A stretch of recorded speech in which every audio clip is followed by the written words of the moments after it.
Oke, assalamualaikum warahmatullahi wabarakatuh. Selamat malam teman-teman. Nah, ketemu lagi dengan saya Pupu dan Hajar, Didik. Oke, sekarang kita akan menjawab pertanyaan-pertanyaan dari teman-teman yang sudah teman-teman tulis di Instagramnya Mas Fajar, Mas Didik, peran kita juga sahabat jadi. Oke, mungkin agar menyingkat waktu langsung saja mulai pertanyaan pertama ya. Bentar. Mungkin untuk Mas Fajar dulu ya, ini ya. Nih, Mas Fajar minta tips dan step biar bisa punya usaha sendiri dong. Ini dari Rofi Ashifa. Langsung aja. Oke ya, makasih pertanyaannya dari siapa tadi? Rofi. Rofi ya. Oke, Rofi. Gimana tentang punya usaha sendiri gitu kan? Kalau dulu saya sih yang penting mulai aja dulu gitu. Berani dulu. Nah, selanjutnya perlu yang namanya belajar terus dikembangin. Nah, kalau Siva pengen punya Rofi ya. Rofi itu pengen punya usaha. Tak rasa yang penting dimulai aja dulu gitu kan, dari yang dipunya dari yang seadanya dulu. Nggak usah tiba-tiba besar, nggak usah langsung tiba-tiba punya perusahaan yang besar gitu kan. Karena untuk sampai ke gunung kan kita harus mendaki nih. Harus mendaki dari dasar gunung hingga ke atas gunung. Kalau kita punya sayap, mah kita tinggal terbang gitu doang. Tapi sayangnya kita nggak punya sayap. Gitu sih, Rofi. Oke, sip. Terus ada lagi nih pertanyaan dari Aufaya. Tahu nggak? Nggak tahu.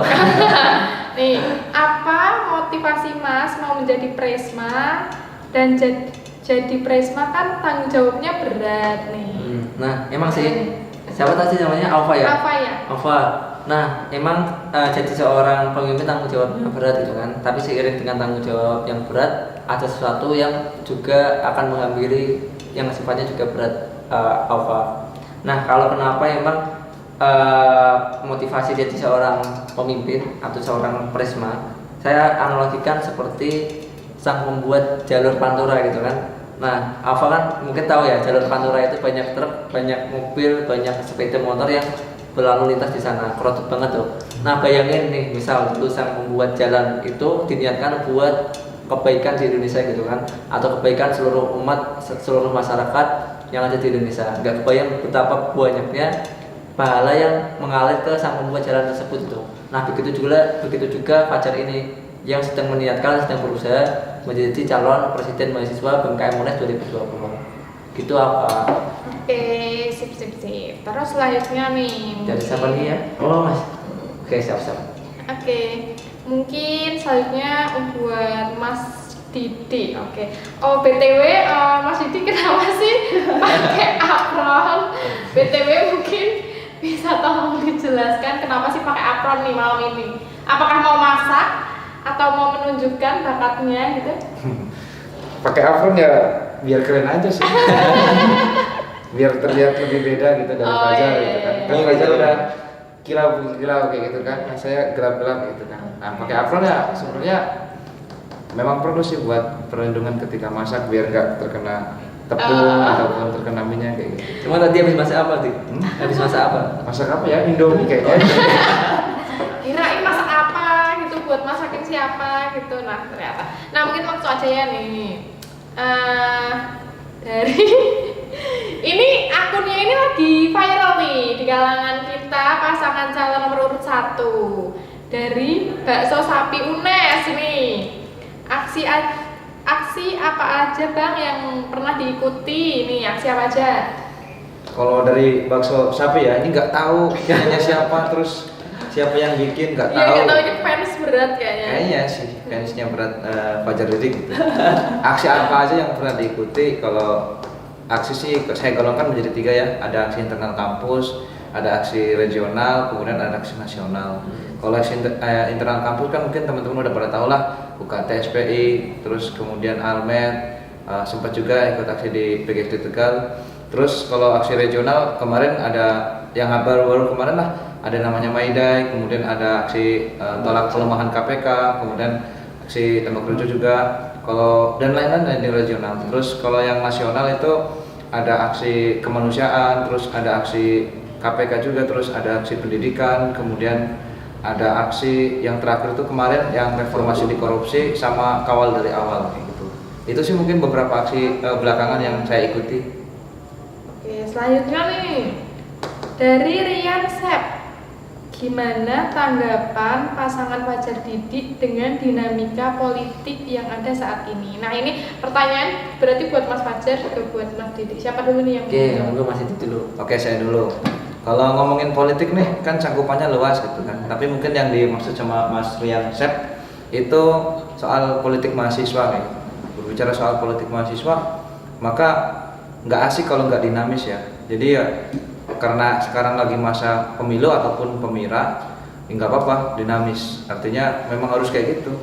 Banyak netizen ataupun banyak yang nggak suka ataupun banyak yang nyinyir gitu, nggak apa-apa, nggak masalah. Yang penting tetaplah kita mencoba memberikan yang terbaik, kemudian melakukannya ataupun membalasnya dengan cara nyata saja. Nggak usah nyinyiran dibalas nyinyiran, nggak akan ada habisnya kayak gitu tuh. Iya, sip. Terus nih selanjutnya dari Putri R, PTRI.ARR nih. Tips biar pede kalau bicara di depan banyak orang dong Mas. Nih buat Mas Didik, apa nih? Dari Putri PTRI.ARR. Oke, kalau biar pede ya ngomong di depan umum itu sebetulnya yakin aja, pede aja kayak gitu. Nggak usah minder, nggak usah takut saya siapa, kemudian kosakata apa yang akan saya lakukan ataupun saya lontarkan ke publik. Nggak usah grogi gitu. Yang jelas coba aja gitu kan, belajar mungkin di depan cermin ataupun membacanya coba diperbanyak lagi. Karena dengan membaca nanti ngomong di depan umum itu akan dapat hal yang baru ataupun hal yang tidak terfikirkan sebelumnya kayak gitu. Pede aja. Oke, sip. Nih selanjutnya pertanyaan untuk Mas Fajar lagi. Nih, kenapa sih kita harus pilih nomor 1? Emang kelebihan paslon 1 apa toh selain ganteng dan solih? Hehehe. Ini dari Sufi Azahra nih. Kelebihan dari Mas Fajar sama Mas Didik selain soleh dan ganteng nih apa? Bisa aja nih pertanyaan. emang kami ganteng ya? Oke ya. Oke ya, makasih Sufi atas pertanyaannya gitu kan, mengenai apa sih yang bisa yang harus diperhatikan dari pasangan nomor 1 ya, Fajar Didik ya. Yaitu selain kita ada yang seperti Sufi katakan tadi, tampan dan soleh. Tapi gak hanya itu sih hasilnya sih. Ada banyak yang perlu Sufi cari tahu dari kami berdua gitu. Yaitu kami ada visi, ada misi dan ada program kerja. Nah ini harapan kami, ini proyekan kami, ini impian kami yang saya yakin ini akan bisa mengatasi atau jadi alternatif solusi di kampus UNES ini. Nah, kenapa si Sufi ini harus milih kami? Karena kami mungkin nggak bisa mengubah banyak hal ya, nggak bisa menginisiasi semua hal gitu. Tapi kami upayakan yang sebaik mungkin, yang terbaik yang bisa kami upayakan untuk kehidupan kampus yang jauh lebih baik lagi. Itu sih Sufi sih. Jangan lupa ambil peran ya. Oke, selanjutnya nih dari Nisfi _2499. Pernah kebayang nggak sih berada di titik ini jadi capres UNES 2020? Dari Nisfi ya.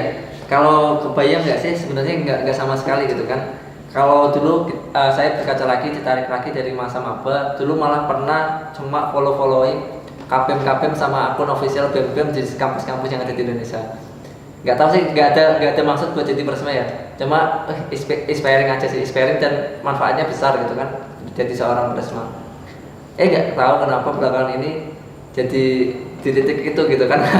Ini benar-benar lucu sih. Ya perlu kita syukuri bareng-bareng, ternyata diri ini udah jauh bertumbuh sejak awal gitu, sejak berada di UNES. Oke, selanjutnya ini buat Mas Fajar lagi nih. Cara atur waktu antara organisasi sama kuliah gimana Mas? Dari Kasyasi. Oke, Kososi. Kasyasi. Oke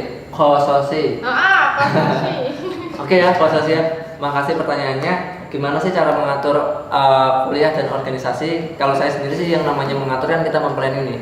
Kalau kita berhasil memplanning berarti kita merencanakan kesuksesan kita. Kalau kita gagal memplanning berarti kita merencanakan kekurang suksesan kita gitu kan. Nah, makanya kalau saya pribadi sih setiap hari buat besoknya, malamnya ini udah saya atur sih. Saya menggunakan aplikasi yang ada di HP. Saya pakai 2 aplikasi ya dalam menunjang produktivitas saya sendiri gitu sebagai nggak cuma organisasi kuliah, bahkan saya juga kantor bisnis nih. Ya, ngatur bisnis juga. Mantap, mantap. Nah ini aplikasi tik-tik ini saya gunakan buat mengatur besok mau ngapain gitu kan. Kalau sudah tinggal dicoret, dicoret itu selesai. Gitu sih kalau saya pribadi. Oke. Intinya nggak penting pakai aplikasi apa, yang paling penting itu kita mengatur atau menyiapkan buat kehidupan esok hari. Itu yang jauh lebih